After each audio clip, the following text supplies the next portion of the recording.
गुड़गांव में भी कल बैरिस्टर साहब के खिलाफ नारेबाजी हुई है, उनके खिलाफ भड़काऊ बयानबाजी भी हुई है। तो जाहिर बात है कि उन्हीं के कुछ लोग होंगे। अगर एक सांसद को आप सिक्योरिटी नहीं दे सकते, सांसद को आप बचा नहीं सकते, सांसद घर पे अटैक होता है बार बार, उसका जिम्मेदार कौन है? बार बार ये आए दिन अटैक होते रहते हैं। आखिर ये बताइए कि फिर मुसलमान कहाँ सुरक्षित है? अगर मुसलमानों का एक सांसद सुरक्षित नहीं है, यहाँ से महज 200 मीटर की दूरी पे पार्लियामेंट स्ट्रीट आना है, सामने हेडक्वार्टर है। जाहिर बात है वो अपने हेडक्वार्टर के बाहर तो पिक्चर खड़ी करते होंगे, उनको नजर तो आता होगा, वो ऊपर से अगर देखते होंगे तो भी बिल्डिंग दिखाई देती होगी। और आप ये सांसद की कोठी है, इसके बगल में जो राष्ट्रीय चुनाव आयोग है भाई, अगर ऐसे आगे ऐसे अटैक होने लगे तो फिर तो यहाँ भी अटैक हो सकता है, कल यहाँ हो सकता है, कहीं भी हो सकता है अटैक।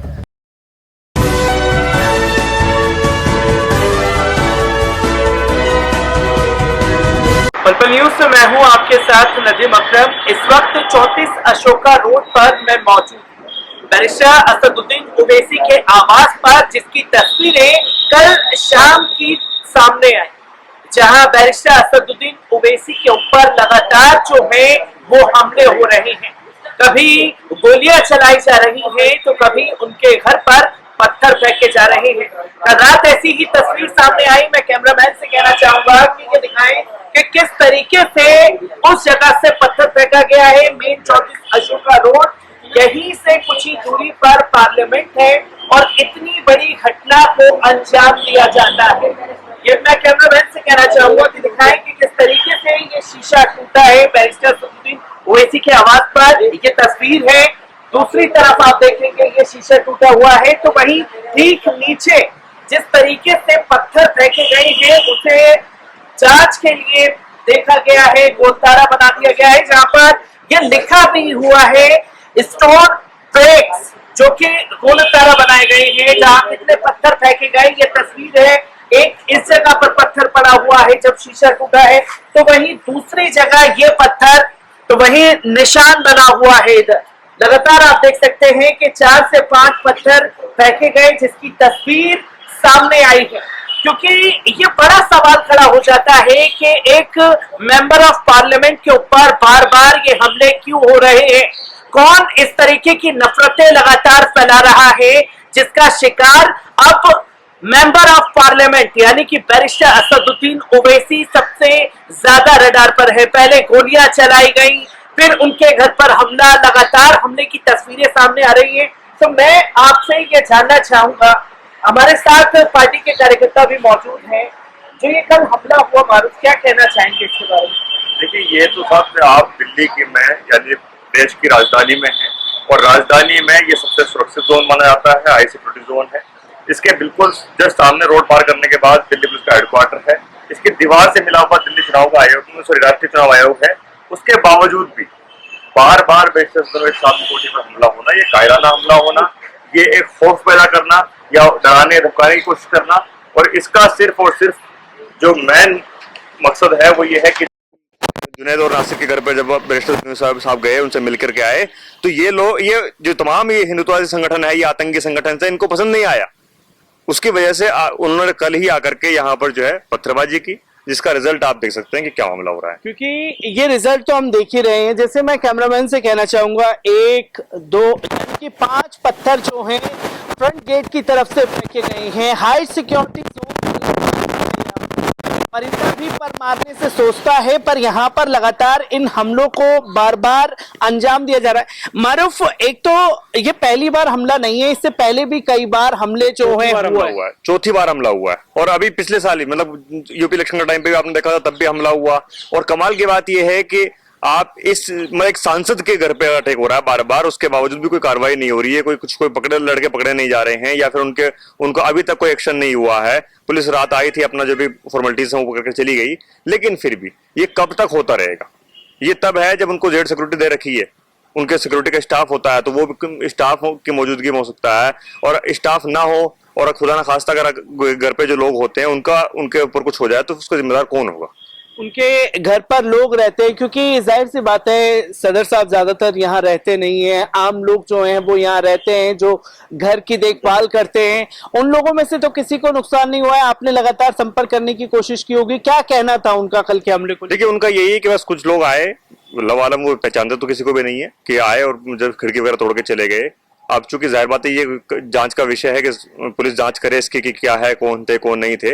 लेकिन जैसा कि मुझे मालूम हुआ कि गुड़गांव में भी कल बैरिस्टर साहब के खिलाफ नारेबाजी हुई है, उनके खिलाफ भड़काऊ बयानबाजी भी हुई है। तो जाहिर बात है कि उन्हीं के कुछ लोग होंगे जो वहां भड़का रहे थे, तो उनके कुछ तो चेले चपाटे होते ही हैं जो आकर के इस तरह की हरकत करते हैं। तो उनमें से कोई एक क्रेडिट लेने के लिए यहाँ आया होगा। लेकिन अब सरकार उस पर कार्रवाई करे और होम मिनिस्ट्री उस पर कार्रवाई करे, दिल्ली पुलिस का हेडक्वार्टर कम से कम अपनी लाज रख ले, वो कि सामने हमारा हेडक्वार्टर है, इसकी थोड़ी इज्जत रख ले और कम से कम उस पर कार्रवाई करें न। क्योंकि असद साहब इससे 2 दिन पहले ही नासिर जुनैद के घर जो हैं वो होकर के आए थे, उन्हें शहीद करार दिया।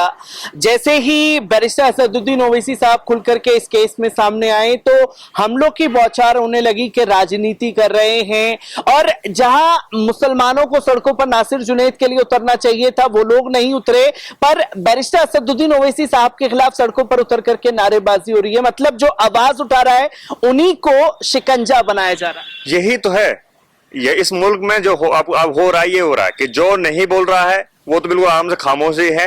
और खामोशी किस चीज पे है? हमारे मसाइल पे खामोशी है। आप ये देखिए तमाम लोग भी हैं। यहाँ दिल्ली के मुख्यमंत्री को भी पहले भी अटैक हुआ बैरिस्टर साहब की कोठी पर, दिल्ली का मुख्यमंत्री तब भी नहीं बोला, जंतर मंतर के मामला तब भी नहीं बोलता है, सरकारें कोई नहीं बोलती हैं। आप ये देखिए सांसद एक सुरक्षित नहीं है तो फिर सुरक्षित कौन है? बार बार हम ये सवाल पूछेंगे आपसे कि भाई अगर एक सांसद को आप सिक्योरिटी नहीं दे सकते, सांसद को आप बचा नहीं सकते, सांसद घर पे अटैक होता है बार बार, उसका जिम्मेदार कौन है? और अगर हम आवाज उठा रहे हैं कि हम नाइंसाफी के खिलाफ आवाज भी ना उठाएं, और हम आवाज उठाएंगे तो कौन उठाएगा? जुनैद नासिर के लिए सिर्फ और सिर्फ हम बोले। अशोक गहलोत जो मुसलमानों के वोट पर राजनीति करता है, वो या जो कांग्रेस उस पर राजनीति करती है, बाहर जोड़ करके आए हैं, उनके लिए उनसे ना एक ट्वीट हुआ ना वो पहुंचे हैं। कन्हैया लाल को 1 करोड़ रुपए देने के लिए पहुंच जाते हैं वो लोग, लेकिन वो लोग जुनैद नासिर के परिवार से मिलने तक नहीं पहुंचते हैं। ये दोगलापन क्यों है? और अगर हम इसके खिलाफ बोल रहे हैं तो फिर हमारे घरों पर अटैक होगा, हमारी गाड़ियों पर अटैक होगा। पिछले साल असद साहब पे जो है फायरिंग हुई और उसके बाद अब घर पर अटैक हुआ, उससे पहले अब फिर अटैक हो गया। 2014 से लेकर आज तक तकरीबन 4 बार अटैक हो गया है। इसका जिम्मेदार कौन है? बार बार ये आए दिन अटैक होते रहते हैं। आखिर ये बताइए कि फिर मुसलमान कहां सुरक्षित है? अगर मुसलमानों का एक सांसद सुरक्षित नहीं है तो मेरा जैसा कॉमन आदमी तो फिर क्या करेगा?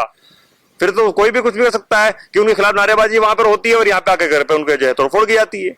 मुसलमानों के सांसद ही सुरक्षित नहीं है, क्योंकि जैसे कि हाई सिक्योरिटी यहाँ पर अगर छोटी सी इंसिडेंट भी हो जाती है तो आरोपी को मिनटों में पकड़ लेती है पुलिस। पर कल इतनी बड़ी घटना हो गई पर अभी तक कोई ना सीसीटीवी फुटेज में दिखाई दिया है, ना कोई तस्वीर सामने आई है।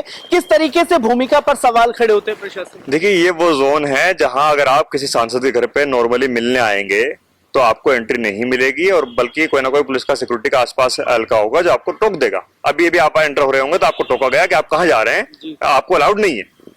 वो लोग यहाँ पे तो इस तरह रहते हैं। लेकिन जब अटैक होता है तो क्या हम ये सोच लें कि दिल्ली पुलिस इसमें मिली भगत है? दिल्ली पुलिस उनसे मिली हुई होती है या दिल्ली सरकार के जो लोग उनसे मिले हुए होते हैं ताकि जाकर के जो है अटैक करो? बाकी हम देख लेंगे बाद में। कल से लेकर अब तक कोई इस पर अपडेट नहीं है। अभी तक कोई अपडेट नहीं है, क्योंकि जब आज हम लोग आए हैं तो पुलिस वैन जो है पीसीआर वहां भी खड़ी हुई है। क्या रोजाना खड़ी होती है पीसीआर? रोजाना खड़ी नहीं होती है। आप उस वक्त यहीं मौजूद थे? यहाँ से महज 200 मीटर की दूरी पे पार्लियामेंट स्ट्रीट थाना है, सामने हेडक्वार्टर है। जाहिर बात है वो अपने हेडक्वार्टर के बाहर तो पीसीआर खड़ी करते होंगे, उनको नजर तो आता होगा। वो ऊपर से अगर देखते होंगे तो भी बिल्डिंग दिखाई देती होगी।